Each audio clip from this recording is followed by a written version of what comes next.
You're listening to The Real Fan Review with Hav, Sanj, Al, and B. What's going on, podcasters and YouTubers? This is Hav here, one of your hosts from The Real Fan Review. Today with me, we got my boy Sanj. Good evening, everybody. As always, it's a pleasure to be with you. We got my brother B. Hola, hola. And we got our man in the chair, Al, with us. How's it going, everybody? Yes, and today, guys, final episode for 2020. Unbelievable. Almost done with this godforsaken year. Fucking God. That 2020 is about to be over. Shit. Yeah, man. So about to end 2020. So ahead of time, guys, we hope that your Christmas was great, and we look forward to the new year. And of course, with the new year comes our first episode for the new year for the last year, and this year will be the Reelys. The second annual Reelys will be our next episode, where we give a shout out to the movies, the characters, the scenes, the situations, and we have a lot of fun with that. We did it last year, and we had a great time doing it. So we're coming back with the Reelys this year. That was a lot of fun. That was a lot of fun doing that. Aladdin. Aladdin taking home a lot of awards. You can't be mad at Aladdin. No. So we look forward for you guys to put your vote in there. Al will put a little logo or a little what do you want to call it, Al? I'll just put the text across the screen with the site for you to go to. Yeah, and you also put it in the comments section. So if you guys want to vote for some of your favorite movies, your favorite scenes, just go ahead and look below or click on that little title and help us choose the winners for next week's second annual Reelys. Now, on this episode, what we're going to be talking about are the two movies that came out this week. We got Pixar's Soul with Jamie Foxx and Tina Fey, and we also are going to be talking about Wonder Woman 84 featuring Gal Gadot, Pedro Pascal, and also Kristen Wiig. So we're going to go into non-spoilers first, and then we'll go into spoilers for each of those movies. So first things first, let's talk about Pixar's Soul. Oh man, Pixar Soul starring Jamie Foxx and Tina Fey. Brandon, you're a big Pixar fan. You talk to me about Coco all the damn time. What were your thoughts? Non-spoiler first. We'll go real quick. What's your thoughts on Pixar Soul there? I thought it was a cute movie. You know, it was fun. I actually really enjoyed watching it. Obviously the musical elements of it, very reflective of me. You know, he's a band teacher in schools. Yeah. You know, that was really cool to kind of take a different approach to Pixar movies, as we haven't really gone down the teacher approach before, or kind of like the life fulfillment approach before. So that was actually a really cool concept. I really loved how they handled the whole afterlife bit of stuff. And how they kind of explained how souls find themselves and become people, you know, and I thought that was a really cute movie. I loved it from beginning to end. Yeah, and Sanj, how about yourself, man? Another Pixar fan is yourself. What did you think of Soul? I thought it was wonderful. I mean, it was a great story, very, very heartwarming, and it just, you know, right on time for the end of the year here, with the rough year that we've had, to give you a little hope for, you know, the next year, and just make you feel good a little bit. It wasn't as good as Coco, I would say. I mean, Coco still holds that spot there in highly my ranked heart. Coco. Yeah. But I mean, I don't think the two are mutually exclusive. You know, it wasn't necessarily there to try to do better than Coco or anything. It was its own story, and I really enjoyed it. Really enjoyed it. Very, very nice, very heartwarming. There you go. And Al, for yourself, you get a chance to watch Pixar Soul. Yeah. The whole family got together and watched it over the weekend, and definitely, for me at least personally, it's now up there as one of my better Pixar movies. Just the way I mean, obviously the visuals were incredible, but just the way they told each character's story, and just the humor, they dealt with such a sensitive subject, you know, because obviously you now have to talk about death and why he was trying to go back and all that. So to have to relay that conversation to a kid, it dealt with that subject in a way that didn't stress it too much. Because, you know, my daughter was watching the movie with me, and she never brought up what is dying or anything like that. Right. You know, it just kept her in the humor of the movie, while it allowed the parents and the older people like us to deal with the actual subject matter that they were dealing with. So, Pixar doesn't fail when it comes to stuff like that. They always make you, cry at the end of the movie and stuff like that. So, Yeah. it was another one of those movies. Yeah, definitely one for the books. Yeah, man. Well, I mean, I found myself entertained with it myself personally, and I was surprised by the subject of the movie there because it seemed like it was one of these movies about just like kind of like go for it, live your life and do this. But then it was a little bit deeper than that, and we'll get into that on the spoilers part of the thing. But I definitely enjoyed it, and at the end of the movie, I was left impressed more than I was like okay, not it wasn't good, but I was really impressed with the movie, but why what it was trying to say, and also I kind of loved Jamie Foxx's character Joe. I completely loved his character throughout the beginning, from the beginning of the movie to the end. I loved his character, So I'm really looking forward to talking more about this with you guys in there. So let's just tell people whether we recommend them seeing it or not. Brenda, you went first on this. So what was your thoughts on that? What would you say about people watching this movie? I would definitely recommend everyone seeing it. I would say I wouldn't skip on this one. All right, Sanj. definitely a must see.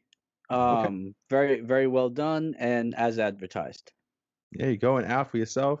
Yeah, same thing. Definitely watch this movie. Yeah, I'm gonna say I'm not sure if I'm gonna say like need to see it because it isn't one of Pixar's best. I do think it's in the top half though of their movies though because it's kind of deep, maybe towards the bottom of the top half, but still a relevant, good subject matter, and it's just a really good movie. So I'm gonna say you should definitely watch Pixar Soul. So listen, we're gonna go into spoilers. Al does a great job as usual with the videos. He'll let you know on the bottom to say this is where this video starts and this part of it goes. So this chapter next is going to be the spoiler edition of Soul. So you guys have been warned. You can skip over to the Wonder Woman section. Let's go right into Soul there. Sanj, man, tell me what your thoughts on Soul and how it played with Joe's character and also Tina Fey's 22 character there for you. It was very relatable on a lot of levels because I didn't necessarily get death out of it, but I mean, Hmm. obviously, he died, and the whole premise of the movie was that all right, he died, and he didn't, fulfill everything that he wanted to do in life or achieve everything that he wanted to do in his life, and the whole premise of the movie is that him trying to get back to his life Right. so that he could do the thing that he wanted to do, which was music, and he finally got that big gig, that big break. And the same day that he Right. got that big break is that the same day that he bit it, basically. Yeah.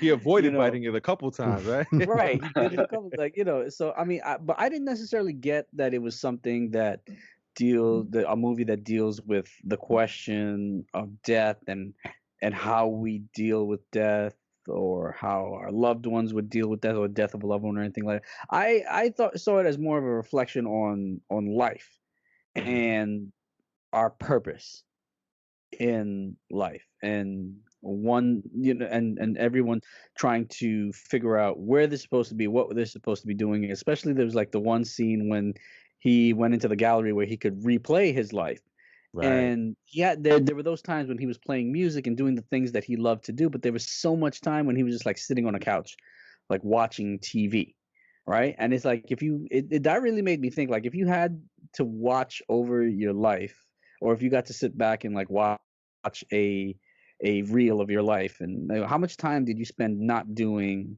something that you really wanted to do, and for what reason? There are many reasons. It's not it's not a necessarily an indictment of anyone, or personally, like, you wouldn't want to indict yourself for not um living to your potential, or living to every moment. I mean, because you got to relax Hmm. every once in a while, and Yeah. but at the same time, if you really had to look forward, would you look back and say, I lived every moment to the fullest? Did I really take advantage of every moment that I could, and really get everything out of this for my limited time that I Yeah. was here?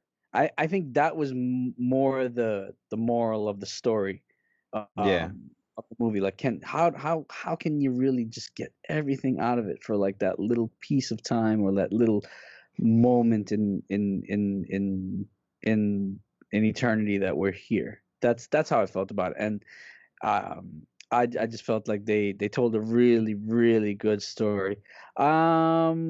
One one little thing I didn't like at the end, that they gave him a second chance. I didn't like that. I really didn't like. I feel like Yeah. he made, that he got his second chance where number 22 was willing to give up, her spot and let him go back, and he's like, no, this is your time. I've had Mhm. my time, and I had my big break, and I got to do what I wanted to Those do. things. Yeah. And that, I mean, for me, I guess if I was writing the story, I would have just let it be and just let him go off into the beyond. But Mhm. then right there at the end, they gave him, like, say, hey, you know what? Actually, you can go back to I don't know. I felt it was a happy ending with him going to the beyond. They didn't Right. necessarily need to do that. So for me, that was kind of like, all right, we're cheating here. But 9 out of 10. I There we go. gotcha. Yeah, I mean, for me, man, the story itself played out great because I did think the movie was just about the typical movie for children to watch or for us to watch as a Pixar movie was live your dreams, go after your dreams. You know what I mean? And then when the movie flipped because of 22's not wanting to be in Earth, but then you see her experiencing pizza. You see her feeling the wind, and then the leaf falls on her hand and stuff like that. And she all of a sudden, and even the conversation she was having with the barber, you know what I Yeah. mean? It was just like, wow, it's impactful, the everyday moments, you know what I mean? The things that you don't take account of every day. So it's just like, I don't know when the second message of the story came about, which is just live your life, live the moments. Don't forget about the little details because there's happiness in those little small moments as well. And it was just like, wow, that's a beautiful take. You know what I mean? Because there's a lot of times that we put pressure on ourselves to achieve certain goals, to do certain things by a certain time. And by doing that, sometimes we miss out on those things that we're looking past that's right in front of us. And I thought that was big. I thought that was huge, man. I really Mm. did enjoy the story. Al, how about yourself, man? What'd you think of the story for yourself? Same thing. Like one of the main not goals, one of the main lessons I took from the movie was Hmm. appreciation. Yeah.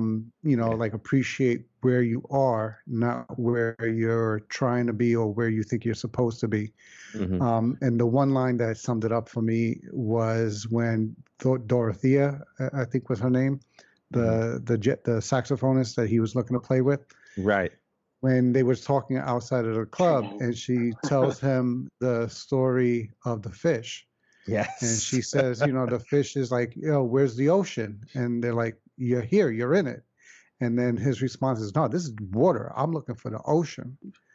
So like, I was like, you know what? We're Yeah. always a lot of times looking to be someplace, and we have a different understanding in our mind of what that destination or goal is supposed to look like once we Yeah. achieve it or have reached it, that we don't get to appreciate that sometimes we already have. Hmm. So that was kind of what the message I took from it, Yeah.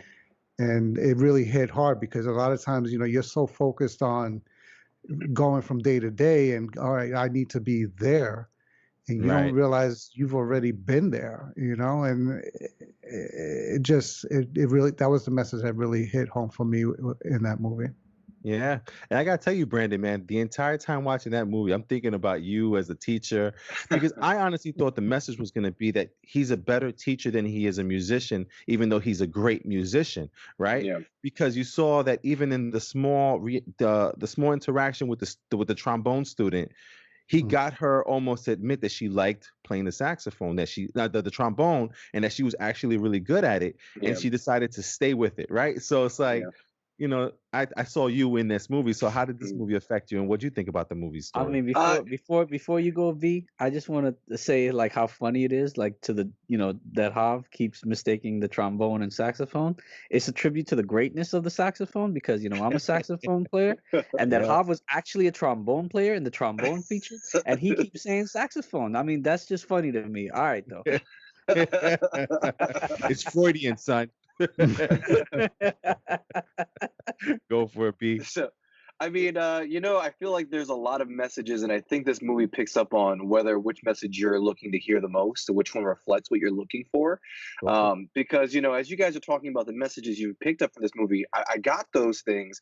Then I saw another message, maybe a third message or a fourth message, whatever it may be, Mhm. was kind of like reflecting on others and giving back in a sense. And you nailed it on the trombone. You know how when 22 was as Joe was basically saying, "Look, fucking quit. Like, you know, if you're not allowed it, quit." You know, and he's like, "No, no, no." You know, as the cat, he's like, "No, no, no." You know, and then through her as Joe telling her to quit, she was like, "Well, you know what? I actually like the trombone. You know, because I practiced and I did this and that." You know, but it was really in the interaction with the barber when That was she asked the amazing. barber why he did what he did and blah blah blah blah. And you know, he talked about it, and he was like, "Oh, you know, how come you never? I've never heard him say that before, or never tell me that." And she mentioned it. He was like, "Oh, because you never asked." Mm-hmm. You know, and it's just like that's one Yeah, of that those was big. things. Like, yeah. That was huge. Huge. Yeah. You know, You know, also I liked about the barber interaction when he goes, she was like, "Oh, you were born to do this. You was meant to be a barber." He goes, "I actually wanted to be a veterinarian." And she goes, "Oh, I'm so sorry. You ended up being a barber." He goes, "No, no, no. Don't misconstrue what I'm saying. Mhm. I love being a barber as well. You know, just circumstances happened in my life where I couldn't continue being in the path to being a veterinarian. But I love what I do. You know, Yeah. I thought that was so big, I dude. thought that was Yeah. awesome. That Yeah. was actually my favorite part of the movie because that's what I took away the most Make from. us Was all just feel like, like not so much of a failure. We're not fairly Assange. Basically, right? you know, because I think about like, you know, I think we all have that barber. I think it's natural to have a barber that talks to you about how things are going, but then you got to think about like, have I ever talked to my barber? You know, do I take a second to other than say thank you to the mailman, ask them how their day's going? You know, like, you know, you take into part like your interactions with people, how maybe one-sided some of them can be because you assume that your time is better, or you know, you're having less time, or they don't have the time for you. You know, and you always kind of think about like, oh, this person's too busy for that, or I'm too busy. But in the moments that you can next, you know, you see the interactions you can get in a sense, and that was a huge thing for me. I really like that part of the movie the most. Awesome, man. That's really good, and it's great to see like again the four different opinions and the four different thoughts on the movie, but we all end up saying, "Yeah, man, this was a good movie." Yeah. You know, it was a really good movie, and I was surprised by it. I don't know if it would have done as great as it would have done in the movie theaters, um, but at the same time, I do appreciate that they let this movie out, they released it, and we got to see it. So it was really great to see it here and Yeah. and just watch it at home and everything, man. But listen, what do you guys take on Tina Fey's 22 character? I mean, she didn't really stand out to me as much, except like in the beginning when she's like, "Don't worry, crushing your dreams is what happens on Earth." Just like she was just so real with it, man. Like, what do you guys think of Tina Fey's character? Because Jamie Foxx killed it in this Yeah. movie, Yeah. so there's no need to I love ask that. 22. I just felt like, you know, 22. I wanted more time as 22 just because she spent half the movie as Joe.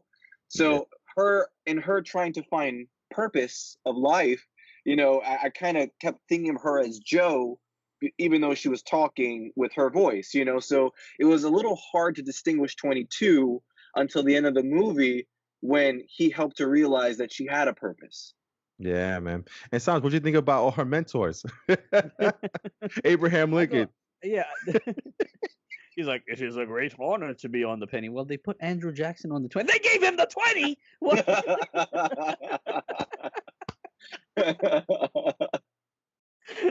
That's hilarious, man. No, I thought 22 was a great supporting character. I mean, Right. like the true definition of a supporting role. You know, it was definitely about, you know, Jamie Foxx's character there and the main character. And but 22 really, you know, shined as that support. So I feel like it Tina Fey's character, like, you know, did exactly what it was supposed to do. There didn't need to be more of it, but I would have liked to see um who she was born as, you know, and they Yeah, could have that was possibly done interesting. one of those quick montages where they show the birth at 5 years old, at 10 years Mhm, old, at 15, at 20, like, you know, show like it could have been like 30 seconds to show her entire life, you mhm. know? And that could have been amazing Like a little if post they had credit right give there. yeah, Or during the a little credits. post credit, yeah, or something like that. They could have done that where they just scroll through it real quickly or zip through it real quickly. But that would have been cool. But overall, I mean, I was very happy with Tina Fey's 22 characters and is a perfect supporting character. Yeah, and Al, for you, man, Tina Fey's 22. Yeah, I was gonna say this something along the same lines that I'm glad they didn't let her character take over, and especially when it became a body switch, that all of a sudden, like she didn't try to live her life in his body. It still was about pushing his story forward and just her impact on it by being in the body. So Right. that was a good take about it, and that was what it scared me when I saw that they have flip bodies in the hospital bed. I was like, oh no, That was so hilarious, though. yeah. He ends up as the cat. And it was and then he's there yelling at the doctors and everybody, and then you see from their point of view, and he's just meowing. Yeah, that was pretty funny, man. Yeah, Definitely. yeah. Yeah, man. So I mean, listen, we all recommend this movie to be seen by everyone out there. It's on Disney Plus, and most of the people out there that are watching this have a Disney Plus account or at least know someone with it. So definitely try to give it a look, check it out. It's worth your time to watch. We all said it's either you should watch it or definitely you need to see this kind of thing. So it's definitely up there as a good movie. All right, so that's going to be our Pixar Soul review from the Real Fan Review. Next thing we're going to talk about now, we're going to get into that Wonder Woman 1984, the next iteration of Wonder Woman's character, and also the DCEU's next chapter for us. It's been a while since the DCEU. I think the last DCEU movie was Birds of Prey. Birds of Prey. Yeah. So let's get right into a non-spoiler of Wonder Woman 84. Al, why don't you hit me up with your thoughts and opinion without spoiling anything? Without spoiling anything, a great visual movie. It has a good visually. He's like, good. She's pretty. Yeah, no, like, Wow. I was it's hoping like, we would get through the segment without commenting on Gal Gadot's looks. No, Because not that Gal would be Gadot, look. contrary. That would be contrary to the whole purpose of the modern Wonder Woman movies. It's supposed to be like on that take. I more meant like since they were doing like the '80s and it was about excess and everything. Like at least on my TV, it was very bright, very colorful, it was very visual. Like other than the Gal Gadot story, was like, easy on the eyes too. yeah. So like Al's talking shit to all those people who don't have a 4K TV. On my TV, the color was nice and bright and vivid. I was like, I can see everything that they wanted me to see. I don't know about you, but I saw everything. HDR, bro. HDR. I don't know about you and your Vizio TV. Yeah, oh my God. What are you out there still using interlaced? What's wrong with you? At a Westinghouse?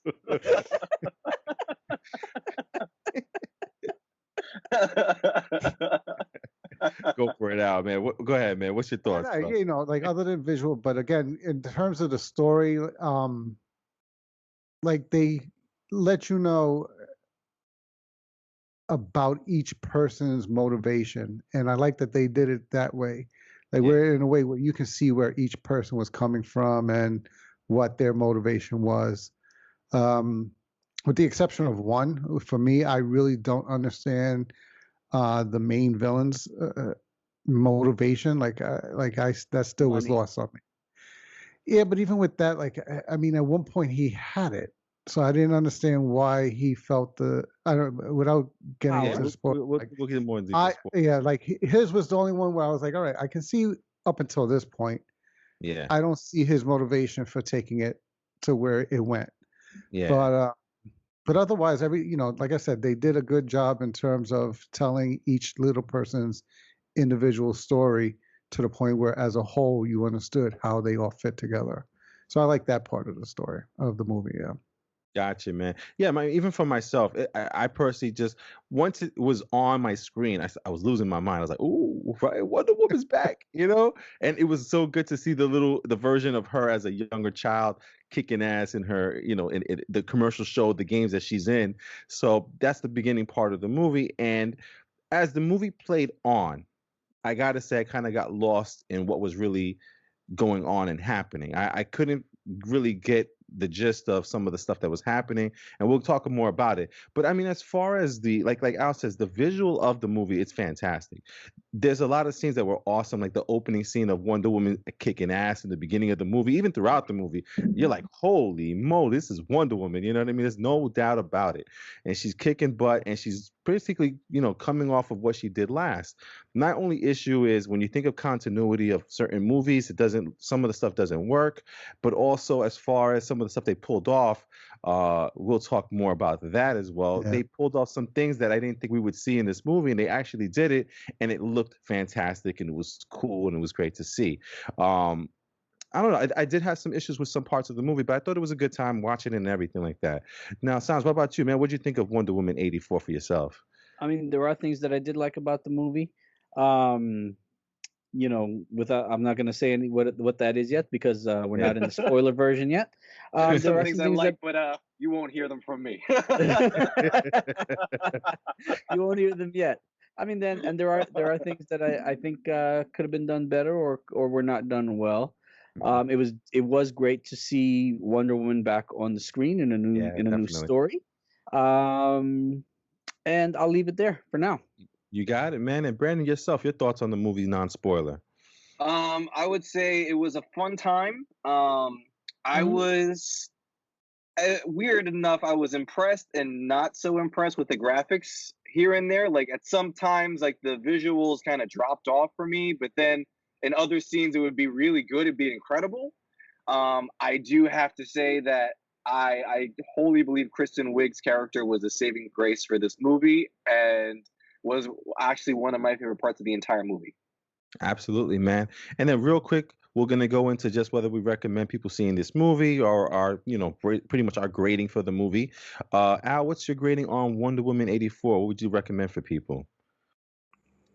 What would I recommend? I would watch it, but I wouldn't rush to see it. Yeah, this is one where you wait till it's available for you in a way where you're comfortable seeing it and not going out of your way to watch it. Yeah, I'm almost on the same boat. I'm going to say you should still see it because it is part of the DCEU, and most of the people that do watch this, we watch the blockbusters. You're going to go see Wonder Woman 84. However, just keep your expectations in check because if it wasn't for it being part of the DCEU and the next Wonder Woman story, I would tell you guys you shouldn't rush to see it either. It's like in between don't rush and you should see it kind of thing. But I still enjoyed it and I'm glad I did see it. So that's my thought on it. Sanj, your rating on this or a recommendation? Well, you know how like the Dark Knight trilogy, especially the Dark Knight movie itself, like whether you're a Batman fan, whether you're a superhero fan, whether you're into the genre or not, I would say just as a movie, you got to see this movie, right? I wouldn't say that about this movie. Yeah. If you're into the genre, this is a movie that you're gonna see. If you're not into the genre, it's passable. Like you can pass on it. Yeah, absolutely. B-Dog, your recommendation or thoughts on the movie there? I would say you should see it, but if it takes you a couple months to do that, that's fine too. Spoiler, he's not going to miss that. So listen, we're going to go into the spoilers because you guys know it's hard to talk about these movies without getting into the details of it. Yeah. So let's get right into the details. And again, if you didn't see Wonder Woman 84 or you do care about spoilers, you can pause us and come back to us, or you can skip on to the next subject where we talk about some other stuff there on this episode. So we're going to go into spoilers now for Wonder Woman 84. And Al, since you let us off on over there, is there anything that you would want to mention on the Wonder Woman there? Al? Yeah, say again. I'm sorry, my audio was going in and out. Yeah, it just came back. Yeah, no problem. So start us off on the spoiler version. What you would want us to know about Wonder Woman 84. Version. The story was very weak for me. I don't know about y'all. Like, again, the only thing that kept me entertained in that movie was the way they did the graphics, the visuals, and everything. The only aspect of the story I liked was how they handled her bringing Steve Trevor back. Was first of all, the whole thing of everything being people wishing for stuff. I didn't like that as a plot device. Right. I like the fact that, okay, if it's a wish and she wished him back, that it wasn't like him and his body back, that it was somehow his spirit brought Like back his his body. consciousness or his spirit, yeah. Yeah. Because then now you don't have to deal with literally him dying again. Like he left again, but not that he died again. Right. So I kind Or of like like if, that. or like kind of like a thing where he like, you know, flakes out like in Avengers. Yeah. You know, he dusts, you know, or something Yeah, like yeah. that. Yeah, He so got that dandruff. He flakes out. I gotta So go, I like Dan. I got that dandruff. I like that. I like the dynamic that they had with each other. Again, like their characters have a good chemistry between each other. You don't usually Yeah, see it definitely. in a lot of movies. I also did like I thought it was weak again with everybody getting their wish. You had people wishing for money. You had people wishing for all this. It builds up to this big possible nuclear situation at the end of the movie. They all take back their wishes. You're telling me in the to your point, Hav, in terms of the timeline with the other movies, this doesn't get commented on that there was almost a nuclear holocaust. Like they added stuff to make the story of this movie work as Mhm. if they were totally disregarding all the movies that came after it. Yeah, You know, especially in the timeline. Yeah. yeah. And then not only that, add abilities. Like she has an ability in this movie that in movies that occur later in the timeline, she doesn't have. It's Yeah. like I understand you wanted to go in certain places, that's fine, but don't add stuff that's going to now throw off other movies you made. And Yeah. especially unless they're giving it to her in Snyder Cut, and that's what this is going to allude to. But this was too cheerful and bright for. Are you being a movie that talking leads into specifically Snyder about Cut. her ability to fly? Yeah, yeah, Well, Yeah. I'll say this from Justice League, or even Superman, Batman versus Superman: Dawn of Justice. The way she takes off, or the way she moves, and is able to negotiate spaces, it gives me the sense that she's able to fly. Like I got the sense that she's able to fly. Mm. She didn't Yeah. fly specifically, or even like how she shows up. You know, she just kind of she actually enters very much like Superman would enter. You know, like plopping down like with force. Yeah. And then the way she negotiates large spaces, like I did, even though she didn't fly like Superman would fly in the Mhm. sense, or that we saw Superman fly, I still got the sense that she can fly. See, I got the sense that she was getting up as high as she can and floating. She was pulling the Buzz Lightyear. She was falling with grace. You know what I'm saying? yeah. She did the Superman move. Like she even. Yeah, because she caught the wind at the right angle. Like he said, that's how when he goes, flying is all about catching the wind and the air at the right space and right time and everything. So I Yeah. figured that's what she was kind of doing, but I didn't But she understand that also she was establishes that flying. she can Yeah. learn how to do things, right? Like Yeah. like when like with the invisibility, like we knew she has that power to like make things invisible or like cloak or whatever. And then how she was explaining how, oh well, I've only done this one. I learned how to do it. So you Yeah. get that sense that she has this innate ability to learn new skills, right? Whether Yeah. she has the skill right now or not, there is an ability there to learn something new and work within the elements to do something else. No, that's Yeah. all good and fine, but you're showing her learning abilities that because I never got flight. I always got speed, that she was Yeah, fast. speed Maybe and not, jumping high and yeah, stuff like maybe that. not Yeah. like, flash fast, but I always had caught that she had speed, but not flight. And Well, my they were understanding making of her, her seem my flight. understanding of her was that she is basically the equal of Superman, without the weakness of kryptonite. Mhm. Like in ability, in everything. Like she's strength and ability. She's basically, Superman without the susceptibility to kryptonite. Yeah. I don't know. I kind of agree with Al on this one especially like with Justice League. You know what I mean? There was nothing in there that showed her kind of like doing that kind of flying or floating or Yeah. whatever it is that she was doing. But at the same time, again, this next movie, they don't care. You know what I mean? Like they're just writing the story and writing their story and how they like it. So it's kind of like just deal with it, you know? Yeah. Yeah. Continuity, whatever. Whatever. But for me, honestly, the story is like, Al and you guys like were saying in the non-spoiler, it was good at first, and again, I appreciated what they did with Steve Trevor there and how they brought him back. That it wasn't physically him; it was his consciousness or the way his mind is in another person's body, right? Which is fine, and they showed the guy in the mirror and everything. But to me, it was the wishing that got out of hand. Like I get the point of him being the whatever stone it was there that he was holding, and he took on the powers. But again, like you guys were saying, to what extent though? Like he got what he wanted. He wanted his company to be famous, but then it kept going because I guess he was getting weaker. So, or because he was granting wishes, something else was happening.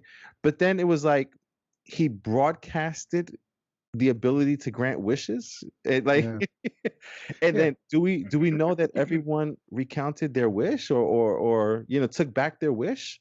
It On the looks flip like someone didn't. on the flip side of that, right? Yeah, go for it. No one in the world, 7.5, well, at that point in the 80s, 5 billion people, Yeah. right? No one wished for world peace. Not even the Dalai Lama didn't wish for world peace, or at least a free Tibet. Like Yeah. It's nuts, man. Brandon, man, what Yeah. about you, man? What's something that or what do you think about the story? You can go into whatever you'd like there. I mean, story-wise, I thought the story was weak sauce. Straight up weak sauce. Yeah. Like, like it started off fine and dandy, but I felt like from the second he became the stone, the movie just lost it. From him going, I forget where he went. I forget where he went, but in He went kind to of one of those Middle Eastern countries to gain access to the oil of one of the big tycoons. I forgot what yeah, country, yeah. but yeah. So when he went there, like from that point on, it just Egypt. became like Egypt? Egypt. Okay. I thought it was Egypt, but I wasn't sure. When he got there, it was kind of just like, all right, we're now from this point on, things are just gonna happen and just follow along, and it just felt that way. And it was like an hour and a half of it from that Yeah. point, and I was Yeah. like, Oh, all who wished right. for him to take the security detail? No. No, he th- didn't wish and for him that to, was the because thing. remember the stone. It's like it's like the tail of the monkey paw. It's like, not when you wish for something, it takes something from you. So he was now, since he was a physical embodiment of it, or a living embodiment of it. Now he can decide what he's gonna take. Right? That's what. Oh, see that I didn't get. Yeah. Yeah. So that's Yeah. why with the whole particle thing, where he's touching everybody, because he started to his health, because remember his wish was to be the stone. So it had to take the stone had to take something from him, and it started to take his health. So in order for him to sustain himself, he needed to get health or life force from somewhere else. So, and in order to do that, he needed everybody to be touching everybody. So to be in physical contact with people. So they were explaining that the satellites, it's a particle device, meaning it's beaming particles, right? Light, to not to get too far into the physics of it, light is a particle, right? So when you're in electromagnetic radiation is particles. So the fact that it was transmitting particles back to him, technically everything was touching because of Gotcha. that, right? Or All right. everyone was touching. And in order for him to get everybody's life force or be healthy and sustain himself, he needed to get as many people as possible, But I because thought, no, I thought the he stone was took sucking that his from. life force. But I thought he took the health from somebody as part of their wish. Oh yeah. No, he was taking from So individuals, that's but then when he was like, I can't do this, he's like, I can't do this one at a time. I got to find a better way. That's why he went for the satellite. yeah. But that's where I don't know. I'll watch it again because that's where the movie lost me. Like I felt like he wanted to be like the wealthiest, the richest, most powerful person, and then when he became that, he just kept taking, and that's where they lost me. Yeah, no, because Because he wanted power. It's like nothing was enough. That's the whole point of it. It's like there's never enough. He just wanted, so that he was rich and he was powerful and his company's successful. Well, but then there's still the president that can make things happen, in a different way Gotcha. than he can. So then he took the president's authority, right? Because he but just that was wanted to get to everybody, and that's right. where He again just they wanted, lost but me. he just Like, wanted to be able to have that power to do whatever he Yeah. wanted, right? And That's that insane. and until he had that kind of power, he wouldn't be satisfied. Yeah. We'll never be Crazy. satisfied. No, sorry, wrong movie. Wrong movie. Yeah, B, but continue. B, what else in the story that? I would say my favorite part of the movie is hands down Kristen Wiig as Barbara Minerva, aka Cheetah. You know, her playing the role. You know, I wish there was more of her. I kind of wish the whole movie was about her. I wish that she had just had the stone, made the wish, and understood like the stone was a wish. And as long as she had the stone, she could still have her wish, kind of a thing. You know, and I wish it just went that way. So that way Yeah. she became Cheetah and she was the bad guy, you know, and it had to go through her at the end. I felt like her being kind of the side to Maxwell Lord was kind of cheap because she was so much more interesting. Yep. You know, Yep. even up until the final battle that they had, you know, as short as it was the battle of the morals kind of and kind of the way they did it. You know, it was really cool and it made a lot of sense and it was a lot of fun. You know, I wish she was the main bad guy and I wish it was all about her because her progression throughout the entire story was incredible. I loved it. Yeah, Sanj, what did you think of Kristen Wiig's portrayal of Cheetah? I thought she was the best part of the movie. I will agree with Brandon on that. The fact that she was the best part of the movie, and she did. Yeah. And without her, I mean, it wouldn't there wouldn't have been much to the movie. It would have been great, like Brandon said, if they had concentrated on the conflict between um, Wonder Woman and Cheetah. And like he said, if she had made the wish and then she's kind of like, all right, I got to protect the stone because it's mine, and like she's not making more wishes or anything like that. And then it becomes a contest between the two of them. That would have been I think that would have been much better because I think the movie was too long. It went on. It was a little just bit felt, long. yeah, it just felt like it went on. This is just my personal taste. It was too much love story, for my personal taste because even like in Batman, like he has the whole thing with Catwoman, but they kind of keep that to a minimum where like, okay, we get it. They're they have a romance, and she loves Steve Trevor. We get it, and he's dead. We get it. Like it doesn't have to be like continuously in our face, like or make a separate movie about their life together. Gotcha. It didn't do anything to advance the Wonder Woman story or add anything to it where we're setting it up for the next movie to have something for it. So again, that didn't make too much sense to me. The story overall didn't make sense to me because if we're going to have a catastrophe that's a worldwide problem, why wouldn't Superman, Batman, and the rest of the Justice League be involved, or at least Superman and Batman, right?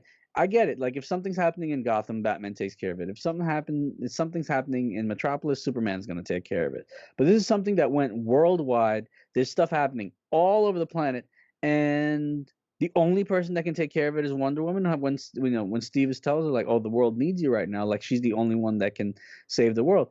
Superman exists in this time frame. Batman may exist depending on how we want to adjust the time frame for our movies, but Superman definitely exists, right? So where are they? What are they doing? Why aren't they involved? That just doesn't make sense. Some of the special effects seem really cheap to me. Some of the scenes, especially where she's using her powers, just seem. I mean, just looks like just some, like somebody did it on the computer. The mall Yeah, fights with basically. The mall fight was very, very choppy. Yeah, but I mean, and that's I'm not gonna beat it up too much. I did like the armor though. I love that. Yeah. The armor. And I liked that they developed her ability to fly in this movie, like showed her learning how to fly. Like it established her character as this character that doesn't necessarily have innate abilities, but the ability to learn new skills and new abilities. So I did like that. Yeah. And listen, speaking of new abilities, I just wanted to get your guys' opinion on this. How awesome is the way that they worked in the invisible plane? I thought that was great too. Yeah. Right? When I saw it, I was like, wow. That's how to do it. That was great. Yeah. Yeah, it was pretty cool, man. I just didn't understand how Steve figured out how to fly a state-of-the-art, 1984 warplane when he was from World War II era. You know what I mean? Like, and the fact that he had never flown a supersonic plane before, and all of you know, whatever, whatever. Or He how about flew the it at fact like that he flew it at like 70 miles per hour. yeah, but how about He the didn't put fact on the that the jet turbines. blasted from wherever they were to Egypt? Yes, exactly. I'm like, you know what? It's like, it's like New York. I mean, DC to Cairo. They're supposed to have to refuel, Yeah. but Not if Continuity, you're in, whatever. but the visuals in that scene where they fly through the fireworks, and then he's like, that you was know great. what? I've got an idea, and then he flies above the clouds, and it's like a reverse aurora borealis almost, where normally you have like the northern lights from above. Now you see this beautiful light show through the clouds from below. Like that was visually that was a great idea. Whoever thought that up, like just those were great ideas there. That was wonderful. That's cool, man. And listen, I know we talked about Barbara Minerva in the story. Kristen Wiig's character, she actually did her thing in that movie. What do you guys think of Gal Gadot in this follow-up for her? And this is her fourth Wonder Woman, iteration there. So what did you guys think of Gal Gadot as far as continuing to be Wonder Woman? My personal opinion is I think she just continues to prove that she is this character, that she's doing it well. There's no doubt in my mind she could play Wonder Woman. I just think she needs a better story. Al, what's your thoughts on the Gal Gadot there? Yeah, no, she's definitely the right actress for this role, because even though I don't think they gave her a lot to work with, she still managed to make the scenes work as Wonder Woman. Like in terms of the character, I think you take this movie out and there's still no development lost for the Wonder Woman character in terms of as you said, the continuity of the DCEU. Like it didn't add that much. Like I don't think there was anything added significant to her as a person or as a character that that built up, and now it lends to her character development in other movies or in the next movie. Like the first one, great. Like I thought her character had an arc. Gal Gadot did a great job in the first one. She was believable as the character, and she made the character believable going through those changes. There was I didn't feel any arc for Wonder Woman in this movie. There was nothing that she overcame. There was nothing that she achieved. There was, I didn't, although she understood that lesson of truth, but even that was it was weak. It was weak in terms of moving the plot along. I was lost, but her job in the role, great. Yeah, and Sanja, for you, man, Gal Gadot. I feel that she owns the Wonder Woman character in a very similar way that Chadwick Boseman owned the Black Panther character. I feel that it is her character, because it's just such a strong portrayal of femininity and strong femininity, and she's bringing that to it. Where I would have I think we'd be having a hard time talking about who should play the character other than her at this point with what she's brought to the character. Yeah, I mean, her character from these movies that I've been seeing, like I said in the last podcast, there was I wanted to see her be strong, intelligent, independent, and she was even more than that in this one. She was classy. She was there for people. She was strong. She made the right decisions. She's just, a good, like an example, even though it's Hollywood and it's a written story, it's a good example for people to look up to, not just girls, not just women. Right. It's a good example for men and boys to see this person that's making the right decisions, the right call, the hard calls, because I think one of the most touching parts of the movie was her knowing that she had to take back that wish for Steven to be back for Steve to be back in her life. So I thought that was tough, man. But she played it great, and you could see the hurt as she runs off. You know what I mean? So it was really, really tough there. Brandon, what's your thoughts on? Oh, go for it, Sanj. Which kind of leads the question: if you were a superhero, right? You guys, if you were a superhero with superpowers like Superman or Wonder Woman, would you be able to give up your superpowers for the one you love? Yeah, man. I mean, it's the ability to protect the world for your own selfish needs, right? So it's a tough call, man. Nah, Flip I'd be a coin. like, fuck it. I'd be like, fuck it, fuck the world. Yeah, man, it's a tough call, but I'll give it up. I give up his superpowers. hell yeah, man. Brandon, what's your take on Gal Gadot there? I agree with everything you guys said. That Gal Gadot, I think she's absolutely perfect for the role. I don't think anyone else. I think Linda Carter did a great job in establishing Wonder Woman as a superhero. I think her bringing Wonder Woman to the screen when she did was hugely impactful. And I think Gal Gadot did a great job of extending that to showing how Wonder Woman is still alive and an icon, and can impact people to this day. Yeah. I just wish the movie wrote her better. Yeah. Because it feels almost as if they were taking back a bit of what they established in Wonder Woman #1. Like for her for the intro of the movie to be her so upset at the loss of Steve after all these years. That he was the one thing that kept her going after all these years. I can't look at a plane because it reminds me of Steve. I can't live my life. I can't be social because it reminds me of Steve.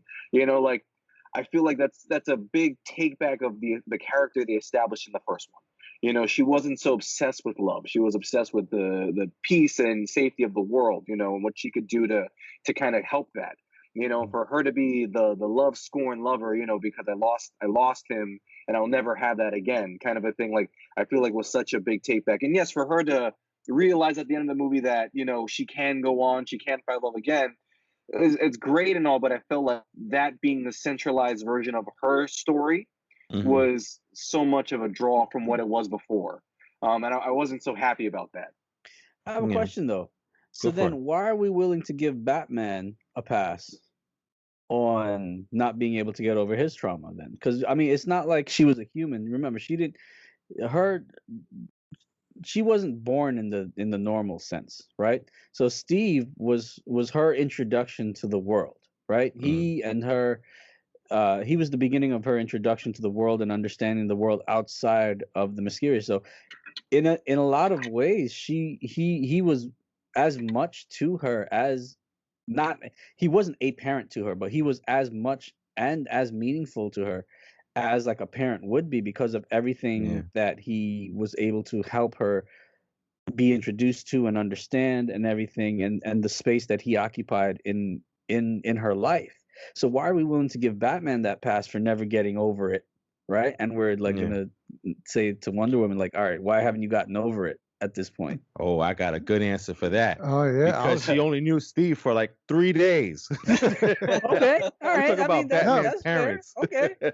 no, I but mean, to your No. Oh, It go probably ahead, was Al, more go than ahead, Al. 3 days though. It's probably no, more I than was 3 just gonna say, to me, the difference would be, like you just said, he tragically lost his parents violently in front of him, which then became his motivation to become Batman. Whereas he sacrificed himself, like how I've said, after a short period of time of knowing each other. Yes, he exposed her and they became romantic, but nothing to the point of you're now living, what is it, 40 years later, 50 years later, and she still had it, she was still pining over him. And to the I point see where what she you did never, there. Pining over him. Yes. to the point where she never experienced it again in 50 years or 40 years, whatever. So that's where they lose me. Like, I understand, okay, that's your first love, and maybe you wish your first love back, but to have never experienced it since then, I don't know. I couldn't. I mean, in terms of that, like, I feel for me, it's not that she never experienced it again. I just feel like her motivations for becoming Wonder Woman didn't have to do with him, as where Batman losing his parents were the motivations for him to become Batman, and having the morals that he has.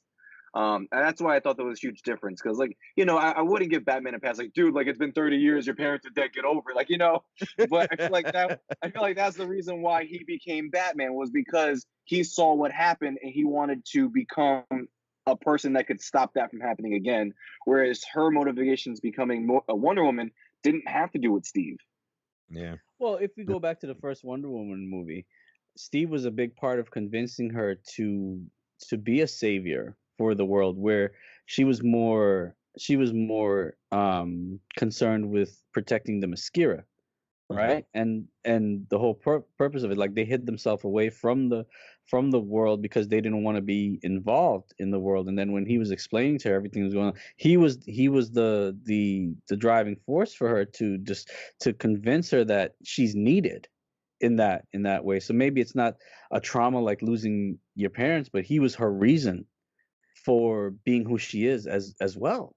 Yeah, definitely. I mean, he made a huge impact on her, so Mhm. absolutely. I mean, and that's the reason why they brought him back for the second movie because he had such an impact on her. If she could make a wish, that would, besides world peace, yeah, that would be the wish there. Besides for Do you think he comes back for Wonder Woman 3? No, hell no. no. Come If they on, do no. that, I'm like, come on, really? Comes back as a Green Lantern, can you imagine? Oh my goodness, Can you They're like, hilarious. really? they Or did like, say that I left, but I went somewhere higher. Like maybe he went to Oa. Oh. Oh, you guys are crazy, man. or is Superman gonna do the thing where he like, he flies around the world backwards so that time reverses and like Steve Trevor doesn't have to die? Like, is that what's gonna happen now? Like, Funny, man. Listen, and then as far as the third one goes, I mean, there was a nice little post-credit scene, and we'll end up the Wonder Woman talk with this one here. Is they showed Linda Carter playing the role of this heroine that saved all the Amazonians. Is what the word is? Okay, Yeah. so there was this one character who saved all the Amazonian women from being taken over or being killed in this fight when they separated themselves from all of mankind pretty much.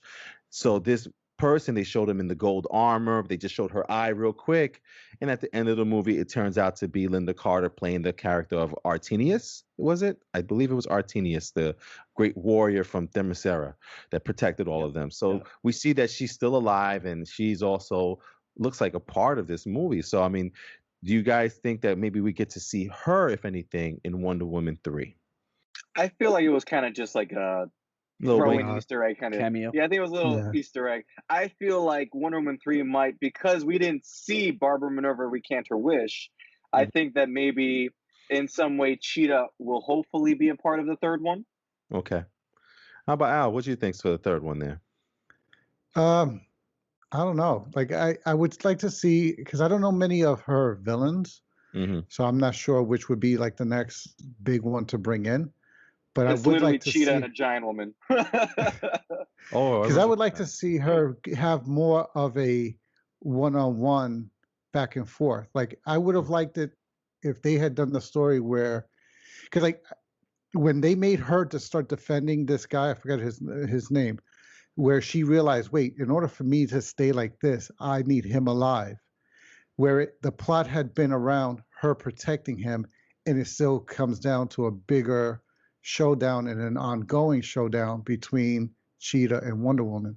Mm-hmm. So whoever they make as be the big bad or whatever the story Mhm. arc of 3B, Mhm. have it more drawn out. Like have it be more of a protagonist antagonist Right. where you see the back and forth, you see the conflict between the good and the evil of the movie, and you understand why both have to make a sacrifice or why there's even a conflict between the two, other Yeah. than you're the good guy, I'm the bad guy.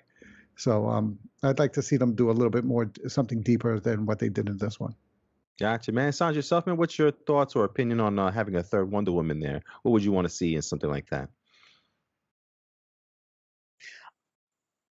I'm a little concerned because the first Wonder Woman movie by herself worked because it was in a time period where the other superheroes didn't exist yet. Mm-hmm. And that's kind of why that movie worked. I think Wonder Woman may be one of those characters, just like the Hulk, where the character doesn't really work Mm-hmm. very well in its own story because there's just not that much story or depth to the story Mm-hmm. with with plausible villains to make the story work Yeah. in a full length movie by that character's um own volition. Like she works so well in Batman v Superman and Justice League because of how she played off of the other characters, how she was so much more brave and Mm-hmm. so much more um cut to the chase. She provided a contrast to those other characters. I don't see, and that contrast doesn't exist in her own movies, and Mhm. it didn't need to exist in the first movie because she was the only superhero. So I'm a little concerned as to what they would do. So I think the next movie needs to be a bigger story, and it needs to involve other members of the Justice League. Yeah, I completely agree with you, man. I honestly think that they need to just now come back in time. 2012 at least. Not. I think I that's don't what want to they're see. gonna do. Yeah, I don't 2012 want. at least. I don't want 1996. I don't want 1998. I want 2020 Wonder Woman, and I would Oh, actually COVID like Wonder to Woman. Fighting COVID.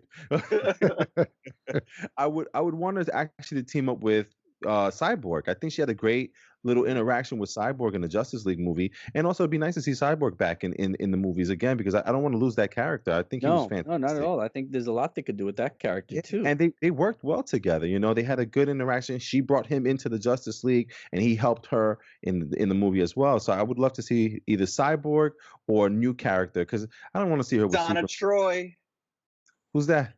Wonder Girl, Oh, okay, I'll your take that. sidekick. I would take that in a heartbeat. I just don't I want to mean, see the Batman fact that with they it. introduced the character, the previous Amazonian that said, sacrificed to save everybody else, and that they made it very clear that she did still exist in the world. Right. I mean, I think it would be great if they brought that character into the next movie as well and expanded Linda Carter's role into that movie because she's not playing Wonder Woman, but she's playing an Amazonian. Like that could be a way to expand the story, and I think that would be really good as That's well. what. Yeah, I like that, man. So, I mean, listen, if you guys listening to the podcast there, let us know what you think. What would you think of Pixar Soul and Wonder Woman 1984 there? Did you enjoy it? Did you think that they were recommendable for other people to watch the way we did? So, let us know your thoughts either on the comments below if you're watching on the YouTube page, or again, if you're listening, you could always email us at therealfanreview@gmail.com or go to our website, therealfanreview.com. Let us know your thoughts and we'll read them out loud on the next podcast there. Now we're gonna go into something else this week, man. And this is again the ending to 2020. Fucking finally. Oh God, this year So is like the equivalent of 5 years. yeah, it feels that way, honestly. I wanted to get your guys' take on stuff. So I was just gonna ask you. So I know COVID was a big deal with the way that it shut down movies and everything like that. Is there something memorable about 2020 movies for you guys, whether it was a movie, a line, a situation, or something that you saw that has impacted you or left you like, I'm still thinking about it at the end of 2020? B, why don't you hit me off first, B? What's something that comes to mind when it comes to 2020 as far as movies go? As far as movies go, this year's been an interesting year because my fiance, who hates movies, has literally made me watch The Lord of the Rings about 17,000 times, as well as she is now taken up in watching the Star Wars trilogy. She's currently in the other room watching The Empire Strikes Back right now.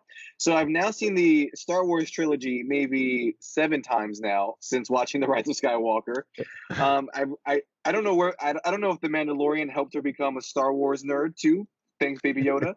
But one of the cool things that we've been talking a lot about is as we've been watching the movies, like we try and discover, like especially in the prequels, like if there was a certain situation, if it played out a different way, would Anakin have became Darth Vader, or would he had stayed a Jedi, or Mhm. what could have worked out that he still became a Sith? It's been cool having these conversations with her because I didn't think that we could.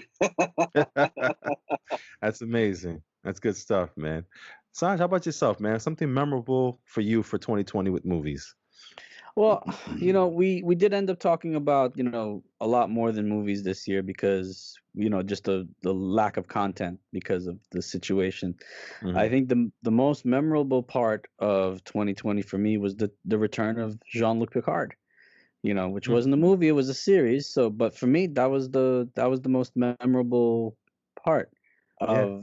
of it, and seeing that character back on the screen, just with what that character means to me, and as big of an influence as that character Mhm. has had on me, um, definitely had a few new things for me to help me get through this year. and seeing that character in a new light, in new situations, that did help. And then overall, just the renaissance that Star Trek is experiencing right now, which is very analogous to the renaissance that Star Wars is about to have. You know, it started with the Mandalorian, where I mean, it was just so well done for Star Wars that it just, I mean, Mandalorian made a Star Wars fan out of me, right? And now like I want to like get more into Star Wars, and like I want more Star Wars content. Whereas before it's just like, all right, it's cool, yeah, man. You know, if it's there, it's there. If it's not, like now I'm like, all right, we need to see this Boba Fett. We need to see this next Mandalorian. We need to get all, you know, like what's up with Ahsoka Tano? Like what's going on? Like I want to know. Like, you know, but and Star Wars is about to have this crazy renaissance, and Star Trek just is started that for itself this year. So for me, that's great. And then Discovery going into the 32nd century, which is actually something I've been pitching for years, that I was just too lazy to write the actual screenplay or whatever may be. Like, you know, just Star Trek going in so far into its future, and in the vision that I actually wanted, where you have a Federation that's not necessarily the Federation that we know. It's weakened. And the galaxy is not as hopeful as it once was. And like just seeing that vision for Star Trek, and just having so much content available and on the horizon. Yeah, just looking forward to it, right? That was the best parts of of 2020 for 2020 from an entertainment point of view. Gotcha, man. Al, how about yourself, man? Anything memorable for you for as far as movies goes for 2020, or even anything? The most memorable was getting some semblance of normalcy back, in the sense that, I mean, since March, we haven't really had any kind of major movies release, that movie-going experience. And so the closest experience I've had to that was just with Tenet coming back out on DVD. Like that's the first movie that was released in the movie theater that I had wanted to go see, didn't get to see. So I was able to buy the Blu-ray and watch it at home. So like I mean, as crazy as that sounds, the year we've just had, to me, it reminded me of what it was like when movies were coming out. You know, oh, I didn't get to see this movie. It's out. Let me go get it. You know, so like that's been the closest to what it was like with watching the movies and movies coming out and being released that I've had in almost a year now. So just being able to go get Tenet from the store, put it in and watch it, like that's been, you know, as sad as that sounds, like that's been the most memorable. I mean, listen, it's the simple things like that this year I think really put in perspective for us, that something as little as that, like we take for granted, you know? Yeah, man. That's kind of like what's memorable for me is kind of a mixture of like what stuff that Sanj said and also what Al just said. And it's the fact that one of the most memorable things for me that happened this year was, as far as the movies itself go, was seeing The Invisible Man with you guys and my mom, seeing The Invisible Man. But how much I miss seeing movies with you guys, but also how awesome it is to see movies at home with the wife at the end of the night kind of thing. Like, you know, me and the wifey saw Wonder Woman 84. We saw The Trial of Chicago 7. And those movies were like, some of those scenes were like, oh, like The Trial of Chicago 7, forget it. We lost our damn mind watching that. You know what I mean? But I do miss watching movies with you guys and with the crowd as well. You know what I mean? Like the opening night movies and seeing it, because I remember watching, I think it was Freaky, or I saw some other movie here where I was sitting down. I was like, oh, and I looked to my left and my right. I'm like, nobody's here to cheer with me or to lose their mind. You know, like even such things as like the last episode of The Mandalorian, when we see Luke. Oh, come on, man. We would have lost our damn mind in the theater. You know, it's great because we like for big events like that, like how we used to get together to like watch episodes of Game of Thrones or stuff like that. Like we gather to even do the podcast or whatever. You know, like it's like that camaraderie and that, you know, that of being together in the same space, like watching it, experiencing. Like I like to see how you guys react to stuff. Like that's Yeah. like makes it fun for me as well. As much Yeah. as like how I react to it, I like to see how you Uh-huh. guys react to it, and then like just feed off of that energy as well. Yeah, I miss elbowing Brandon, man. Oh, But yeah, man, that's Yeah. 2020 for us, man. So now let's look to the positive, look forward to 2021. Is there any single movie or thing that you're looking forward to in 2021? Al, hit me off, man. What's the 2021? Matrix 4. Matrix 4. All right. Sanj, I knew what are you that's what he looking was. I forward knew that's what Al was gonna say. Like, to? Yeah. for 2021, I mean, to get that Bond movie, Yeah. and then outside Time to of die. movies, vaccines, Yeah.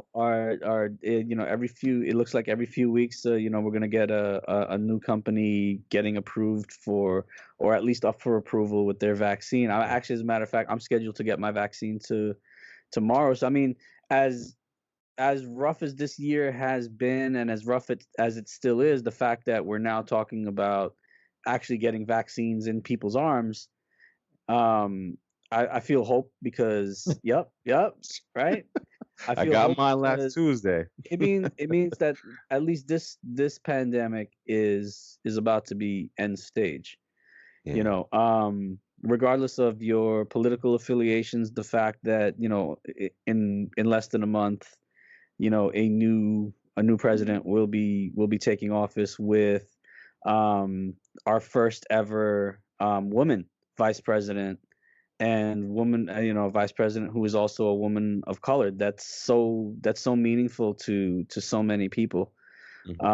So there is a lot to look forward to in just right as soon as the clock strikes 12 midnight, in January.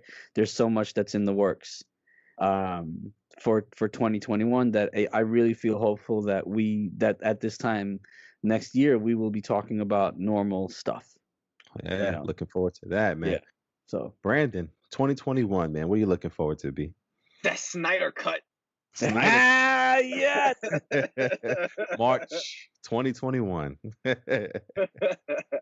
That's amazing, man. Yeah, man. And listen, 2021, hopefully, it will be a year of better things and a lot of good movies coming back to us. And more importantly, better health for the world. You know what I mean? We're all going through the pandemic. Sanjay's talking about the vaccine. For anyone out there, listen, if you have questions on, COVID-19 or the vaccine as far as like our experiences, you could email us at therealfanreview@gmail.com because I got you. We can tell you some things. I got the vaccine last week, Tuesday. So listen, just to be honest with you guys, I got the vaccine. The most thing that I had was soreness in the arm. And, as far as side effects go, the only thing I really felt was a little tired the next day. And that was pretty much it. After that, it kind of went away and I was back to normal. So, I'm tail looking yet? forward.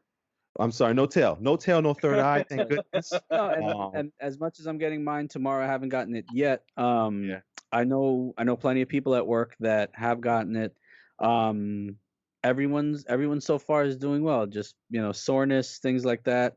So far so good. I mean, if you're concerned about it, if you're weary about it, if you have questions about it, I mean, just so far so good in our experience. Yeah, absolutely, man. So we're hoping out there that, a lot of people take the vaccine and just get us on that path to getting this over with. And that's all we ask, and again, a better 2021 for everyone. So listen, guys, again, next week's episode is going to be the second annual Reelys. If you didn't see the first one, please give it a look. There's no video, it's just audio because this is when we were just recording out in Sanjay's basement there. And it was a real fun episode. I listened to it the other day. Studio, come on, man. Yeah, the studio, my fault. But the first annual Reelys was such a good time that we had to bring it back for this year. And it'll be a fun one. And again, I hope you guys all take the time to put in your votes for your favorite movies, your favorite actors, your favorite scenes. There's a lot of stuff to choose from there. You don't have to answer all of them. And, again, feel free to put in your opinion and your take on there. So coming in live from You get an Long extra Island, 5 New points if you do answer all the questions, though. We'll put some extra credit on there. But listen, man, we're gonna call it a night from here. We thank you guys for listening as always, and definitely on the next episode, man, it'll be some fun. So, coming from Long Island, my boy Sanj, Good night, everybody. Be safe out there. my brother B, Adios. my man in the chair Al, Have a good night, everybody. and myself Hob. Thank you so much for everything. Thank you for the listening. Subscribe below. Tell a friend about us, and we'll see you on the next one. Till next time.